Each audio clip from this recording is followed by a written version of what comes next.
mau mulai ibadah Jumatin kita pada hari ini, kita mau berdoa dulu ya. Terima kasih Tuhan Yesus, terima kasih Bapa yang baik.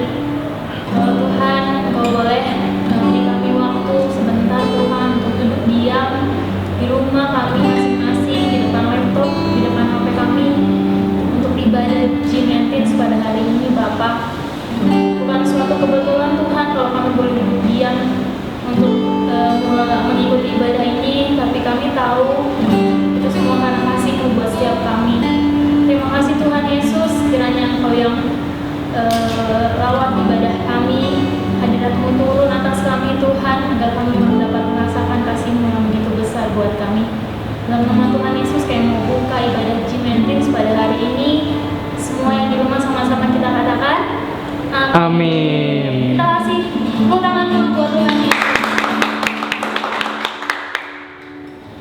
Oke, kita mau angkat pujian bersuka di dalam Tuhan.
Amin. Aku percaya teman-teman masih semangat, amin. Kita mau angkat pujian kita langsung berbuat. Dialah Allah yang selalu menyertai kita. Dialah Allah yang selalu memberikan kita kekuatan.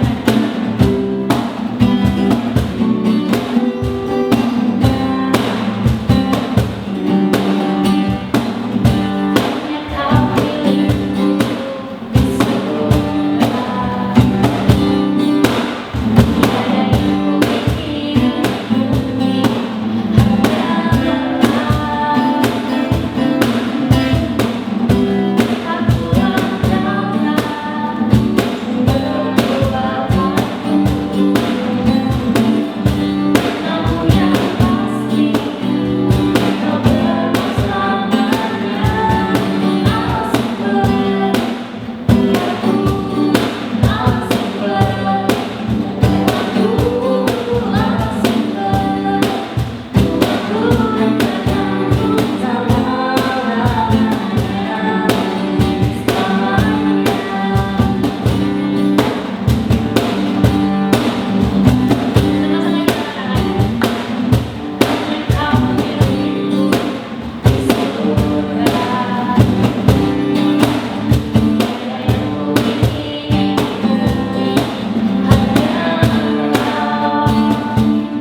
Anak muda yang kekasih, kita mau dengar firman Tuhan. Di masa pandemi ini kita tahu firman Tuhan tidak pernah kembali dengan sia-sia, sekalipun ini dalam online. Kita berdoa. Tuhan, kami mau dengar firman Tuhan. Biarlah jadikan kami anak remaja, anak pemuda yang takut akan Tuhan. Di masa krisis ini kami tetap menjadi orang yang berhasil. Di dalam nama Yesus kami berdoa. Amin. Anak muda yang kekasih, dikatakan oleh firman Tuhan bahwa masa-masa yang sukar bukan membuat orang menjadi tawar hati, ya. Tetapi di masa-masa yang sukar, di dalam Alkitab ada seorang tokoh anak muda yang ketika dia umur 17, di mana masa-masa yang penuh dengan semangat baru, tetapi di usia 17 dia harus dibuang. Ya, dia bernama Yusuf.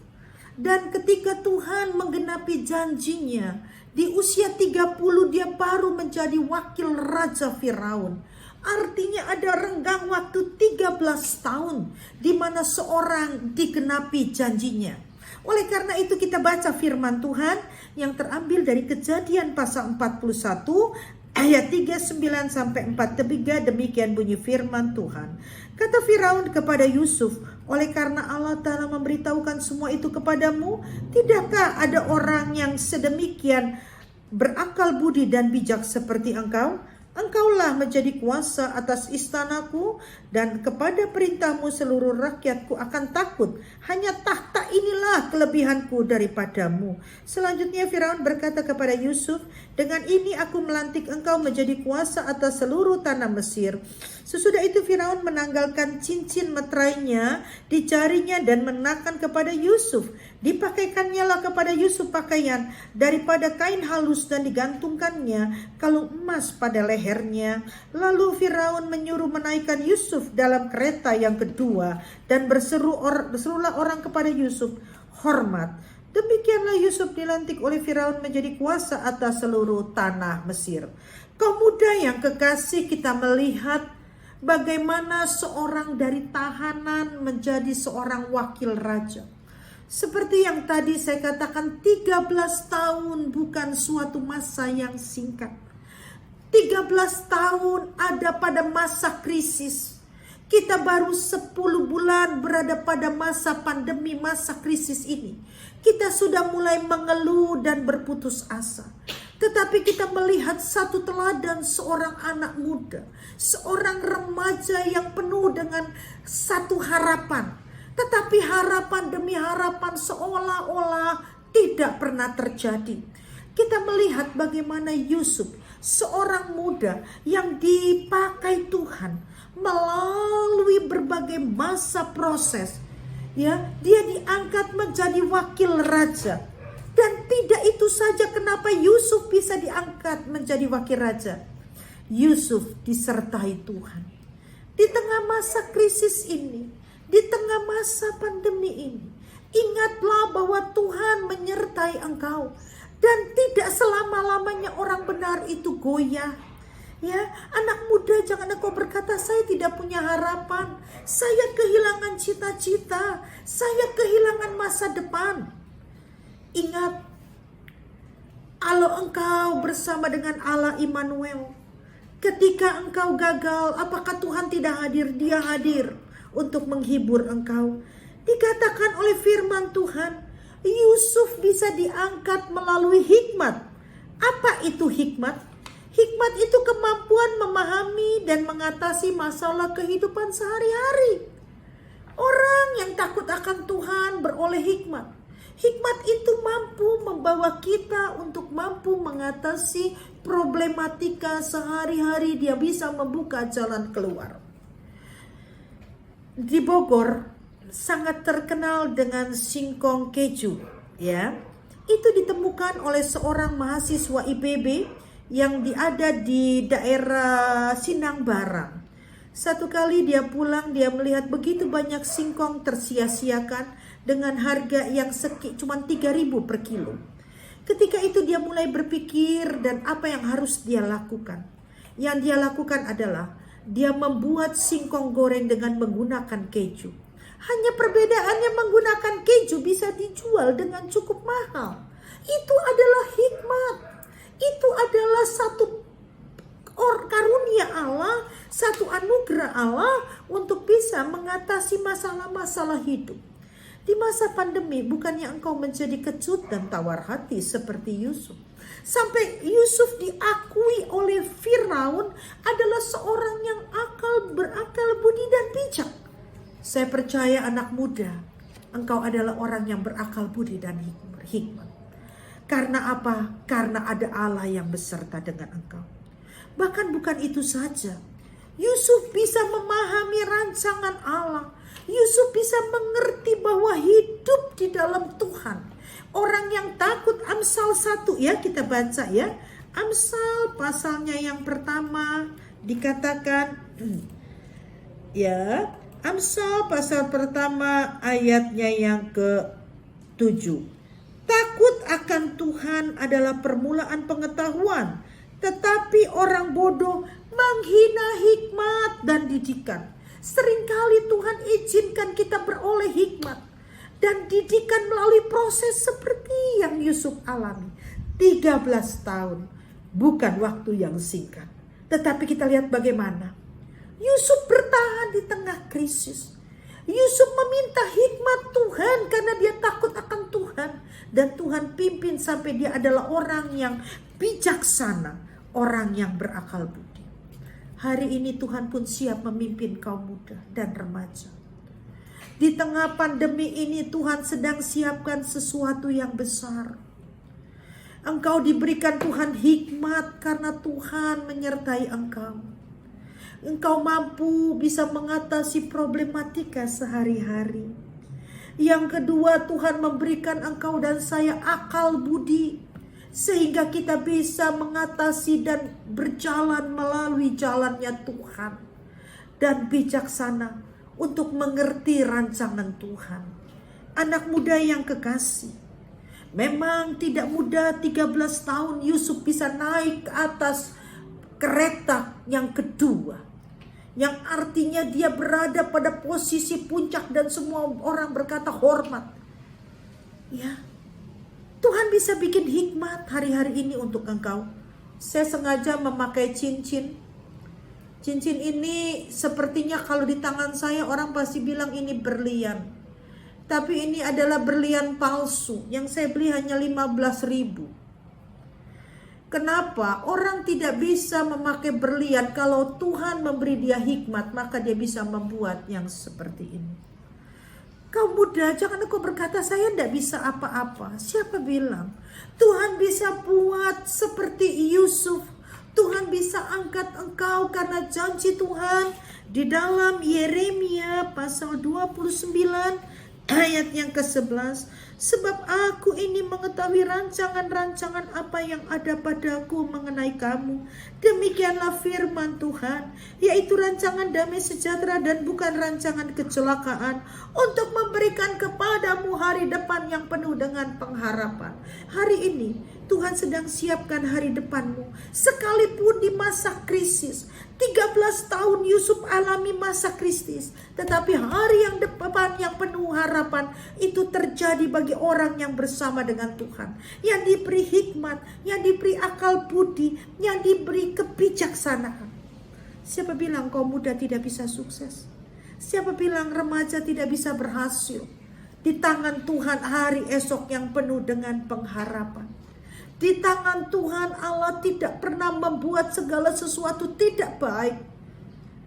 Ya, kalau kita lihat penciptaan di pasal 1 ayat 31, Allah melihat segala sesuatunya sangat baik. Tapi dosa yang membuat kita tidak melihat kebaikan. Oleh karena itu ketika Yusuf sadar bahwa penyertaan Tuhan tidak bisa kompromi dengan dosa. Makanya kaum muda, jangan serupa dengan dunia ini. Alkitab harus kita beda, ya. Makanya oleh kita sebagai anak muda satu generasi, jangan ikutin daging ini, jangan mudah menyerah, jangan mudah frustasi, jangan mudah kecewa. 13 tahun Yusuf diproses Tuhan. Dari umur 17 masa-masa penuh emosi sampai umur 30 Tuhan genapi. Hari ini Tuhan sedang siapkan janji-janji Tuhan. Engkau tidak akan ditinggalkan Tuhan. Kalau engkau bersama dengan Tuhan, hai anak muda di masa krisis ini, Tuhan satu, bisa memberikan hikmat kepadamu. Yang kedua, Tuhan bisa memberikan engkau berakal budi, ada pengetahuan. Yang ketiga, Tuhan membuat engkau bijak mengerti rancangan Allah. Dan ingat, rancangan Tuhan adalah hari esok yang penuh dengan pengharapan. Tidak ada masalah yang tidak ada jalan keluarnya. Tidak ada masalah yang tidak bisa Allah ubah air menjadi anggur. Melalui masalah kita akan melihat Tuhan hadir. Masa depanmu bukan masa depan yang suram, tetapi masa depanmu adalah masa depan yang penuh dengan pengharapan. Mungkin aku bilang, ya pada masa Yusuf kan orang masih sedikit, kan pada masa Yusuf beda dengan masa kini. Saya mau berkata, Allahmu tidak pernah berubah dulu, sekarang, sampai selama-lamanya. Dia masih sanggup menolong engkau. Dia berjanji hari depan yang penuh dengan pengharapan. Dan itu pasti yang akan dikenapi. Mari kaum muda dan remaja, jangan menyerah dengan hidupmu. Tetapi belajarlah untuk berkata, Tuhan, sekalipun aku berjalan saat ini, turun naik hidupku Tuhan. Begitu banyak lika-liku dalam hidupku, ketahuilah, Allah sedang siapkan masa depan yang penuh dengan pengharapan. Sampai Yusuf beroleh kewibawaan dan hanya Firaun akui, hanya tahta ini saja yang membedakan. Oleh karena itu, mari anak muda, bagi Tuhan tidak ada yang mustahil. Kalau hari ini kau melihat kemustahilan, ingatlah, Yusuf mustahil menjadi pemimpin di Mesir. Tetapi bagi Tuhan gak ada yang mustahil. Mari kita pegang janji Tuhan. Mari kita minta Tuhan menyertai. Kita minta Tuhan berserta dengan kita, Allah Immanuel. Dia akan memberi hikmat, berakal budi dan bijaksana. Sampai Tuhan memenuhi janjinya, memberi hari esok yang penuh dengan pengharapan. Mari kita mau bersatu dalam doa. Tuhan, hamba berdoa untuk pemuda dan remaja. Kuatkan dan teguhkan hati mereka, supaya mereka menyadari arti penyertaan Allah. Bahwa Allah Immanuel tidak pernah ingkar janji, bahwa Allah bisa memberi hikmat di mana mereka mampu mengatasi hari-hari ini. Yang kedua, Tuhan bisa memberikan akal budi sehingga mereka boleh menemukan jalan keluar dan Tuhan membuka peluang-peluang yang ada. Dan yang ketiga, ajar mereka bijaksana memahami rancangan Tuhan, tidak mudah menyerah dengan segala keadaan, tetapi percaya dengan janji Allah bahwa Allah memberikan hari depan yang penuh dengan pengharapan. Diberkati mereka yang sekolah, diberkati mereka yang bekerja, diberkati mereka yang membutuhkan pekerjaan, jamaah yang sakit, sembuhkan hati-hati yang terluka, pulihkan masa depan anak-anak muda dan remaja ini. Karena kami percaya di masa remaja ketika kami tahu penyertaan Tuhan, kami akan hidup berbeda dengan dunia ini. Terima kasih Bapa. Tuhan, kami berdoa untuk pengurus, Tuhan berkati, baik untuk Dinan, baik untuk Aldo, juga Liston, Tuhan menyertai. Terima kasih Bapa, diberkati pekerjaan usaha keluarga mereka, kesehatan mereka, sekolah mereka, kuliah mereka. Yang butuh pekerjaan, Tuhan buka jalan. Terima kasih Bapa. Anak muda yang kekasih, terimalah berkat daripada Allah Bapa, cinta kasih daripada Tuhan Yesus Kristus, persekutuan Roh Kudus menyertai pemuda dan remaja mulai hari ini sampai kedatangan Kristus kedua kali. Dalam nama Yesus. Amin. Tuhan berkati.